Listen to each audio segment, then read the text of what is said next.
कहते हैं सच्ची भक्ति के आगे स्वयं भगवान भी नतमस्तक हो जाते हैं और अपने भक्त को संसार का हर सुख देने को आतुर रहते हैं। महाबलशाली श्री हनुमान की भक्ति भी ऐसी ही है, तभी तो भगवान श्री राम ने इन्हें भक्त शिरोमणि बना दिया। आज हम आपको इन्हीं मारुति नंदन के चमत्कारी स्वरूप के दर्शन कराने वाले हैं। इस स्वरूप में श्री बजरंगबली के चमत्कार हैरान करने वाले हैं। नमस्कार दोस्तों, आपका एक बार फिर से स्वागत है आपके अपने चैनल कर्मभूमि स्टार्स पर। पवन पुत्र हनुमान की लीलाएं बचपन से ही शुरू हो गई थी, इसलिए इन्हें बालाजी के रूप में भी पूजा जाता है। मेहंदीपुर राजस्थान में भी महाबली हनुमान अपने बाल स्वरूप में विराजमान हैं। मेहंदीपुर बालाजी मंदिर राजस्थान के शिकराय तहसील में जिला दौसा करौली में स्थित है। प्राचीन ग्रंथों में वर्णित 7 करोड़ मंत्रों में श्री हनुमान जी की पूजा का विशेष उल्लेख मिलता है। स्वयं भगवान श्री राम ने कहा था कि सुन कपि तुहि समान उपकारी, नहीं को सुर नर मुनि तनुधारी। बाल और बुद्धि के प्रतीक हनुमान जी राम और जानकी के अति प्रिय हैं, और वही प्रिय भक्त श्री हनुमान साक्षात मेहंदीपुर बालाजी हैं। यह मंदिर करीब 1000 साल पुराना है। इस मंदिर में स्थित बजरंगबली की बाल रूप मूर्ति किसी कलाकार ने नहीं बनाई, बल्कि यह स्वयंभू है। बालाजी की यह मूर्ति पहाड़ के अखंड भाग के रूप में मंदिर की पिछली दीवार का भी कार्य करती है। इस मूर्ति को प्रधान मानकर यहाँ की सभी मंदिरों का निर्माण कराया गया है। बालाजी की मूर्ति के सीने के बाईं ओर एक अत्यंत सूक्ष्म छिद्र है, जिससे पवित्र जल की धारा निरंतर बहती रहती है। कलयुग में बालाजी ही एक मात्र ऐसे देवता हैं जो अपने भक्त को सहज अष्ट सिद्धि नव निधि और मोक्ष प्रदान कर सकते हैं।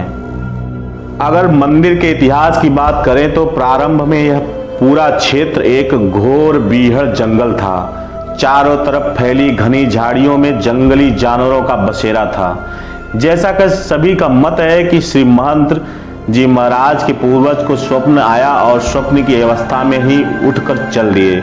उन्हें यह ज्ञात नहीं था कि वह कहाँ जा रहे हैं, और उसी समय उन्होंने एक विचित्र घटना देखी। एक ओर से हजारों दीपक जलते आ रहे थे, हाथी घोड़ों की आवाजें आ रही थी और एक विशाल फौज चली आ रही थी। उस फौज ने श्री बालाजी महाराज की मूर्ति की 3 प्रदक्षिणाएं की और फौज के प्रधान ने नीचे उतरकर श्री बालाजी महाराज को साष्टांग दंडवत प्रणाम किया तथा जिस रास्ते से आए थे उसी रास्ते पर चले गए। गोसाई जी महाराज चकित होकर सब कुछ देखते ही रह गए, और फिर कुछ दिन बाद बालाजी स्वयं साक्षात दर्शन देकर कहा, उठो, मेरी सेवा का भार ग्रहण करो। समय के चक्र में हर उस इंसान ने बालाजी का चमत्कार देखा। मुस्लिम शासनकाल में कुछ बादशाहों ने इस मूर्ति को नष्ट करने की कुचेष्टा की, लेकिन वे असफल रहे। वे इन्हें जितना खुदवाते गए, मूर्ति की जड़ उतनी ही गहरी होती गई। यह बालाजी का मंदिर भूत प्रेत आदि ऊपरी बाधाओं के निवारण के लिए पूरे विश्व में विख्यात है।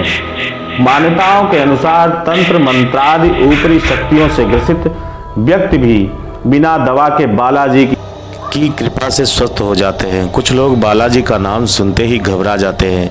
ऐसे लोगों का मानना होता है कि भूत प्रेतादि बाधाओं से ग्रस्त व्यक्ति ही बालाजी के मंदिर में जाते हैं, परंतु ऐसा नहीं है। यहाँ अनेक भक्त देश विदेश से बालाजी के दरबार में मात्र प्रसाद चढ़ाने नियमित रूप से आते हैं। यहाँ पर प्रसाद रूप में श्री बालाजी महाराज को लड्डू, प्रेतराज सरकार को चावल और कोतवाल यानी भैरव को उदय का प्रसाद चढ़ाया जाता है। यह सारा मंदिर स्थान 2 पहाड़ियों के बीच बसा हुआ है। प्राकृतिक छटा के साथ बहुत सुंदर दिखाई पड़ता है। यहाँ की शुद्ध जलवायु और पवित्र वातावरण मन को बहुत आनंद प्रदान करती है। श्री बालाजी की महिमा और उनके चमत्कार असंख्य हैं। बालाजी की कृपा सदैव आप पर बनी रहे, इसी मंगल कामना के साथ मिलते हैं अपने अगले वीडियो में। तब तक के लिए नमस्कार। अगर आपने अभी तक चैनल नहीं सब्सक्राइब किया है तो कृपया कर लें, क्योंकि ऐसे ही महत्वपूर्ण जानकारी और रहस्य भरे वीडियो मैं अपने चैनल पर लाता रहता हूँ। जय श्री मेहंदीपुर बालाजी की। लाल देह लालील से अरुधर लाल लंगूर, वज्र देह दानव दलन, जय जय जय कपशूर, सिया बलराम चंद्र नित नयन बसे।